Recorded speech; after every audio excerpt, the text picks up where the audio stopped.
Shopping usually involves one of two options: go to the store or buy it online.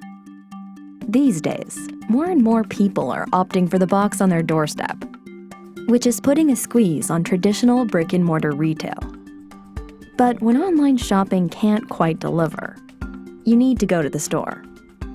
The experience can be frustrating and disappointing. Online or offline, these cannot be the only options. Well, in China, a new form of retail is taking shape that's combining the best of both online and offline retail. Alibaba, the company best known for its online marketplace, is leading the way. For them, the future isn't total domination of e-commerce. Rather, it's the complete digitization of all commerce that could be the key to saving traditional retail. The company simply refers to this as new retail. It's already helping even the most traditional retail models adapt to a new digital world in unexpected, creative ways. Why not start with the supermarket? Let's face it, no one really enjoys the process of grocery shopping. But ordering online isn't perfect either. Some things you want to pick yourself, and life can't always accommodate a delivery window. Enter Hema, Alibaba's designed-from-scratch grocery store for modern times, customized the way consumers want to shop for food. The shopping experience is powered by your mobile phone. Scan and find out what you're buying. You can buy groceries, or eat in with the freshest seafood that's instantly prepared for you. And best of all, you can have your groceries and cooked seafood all delivered to you in as quickly as 30 minutes, if you're lucky enough to live within a 3-kilometer radius of Hema. That's because every Hema store doubles as a distribution center. The model is so popular in China that people are actually moving to live near Hema locations. Another traditional sales model that's getting an Alibaba new retail upgrade: buying cars, big showrooms and lots. That process was designed decades ago. It forces you to spend a lot of time going here and there, one dealer to another.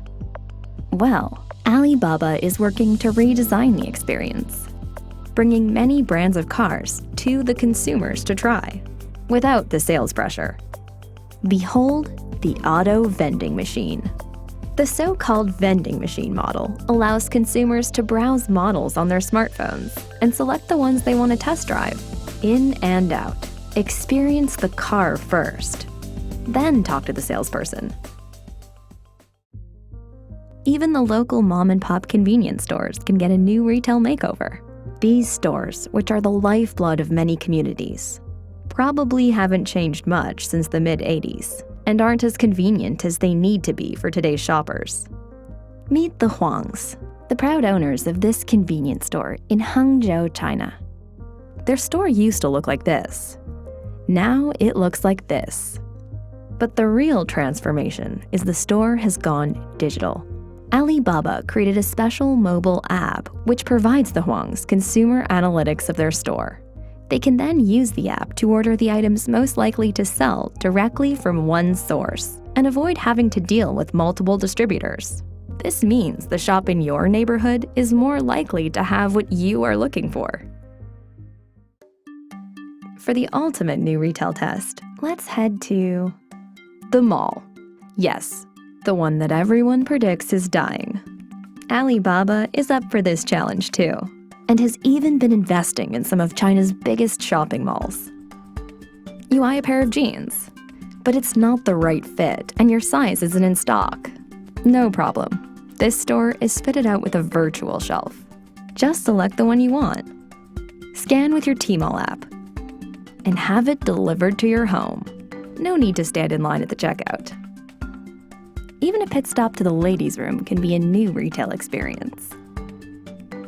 While you wait, check yourself out in the magic mirror and experiment with new makeup colors, virtually. Like what you see? Buy it from vending machines and freshen up your look. From ladies' room to makeup lounge. The possibilities for new retail are endless once you erase the lines between online and offline and reimagine it based on the way consumers actually want to shop. The key to saving traditional retail is to forget about tradition altogether.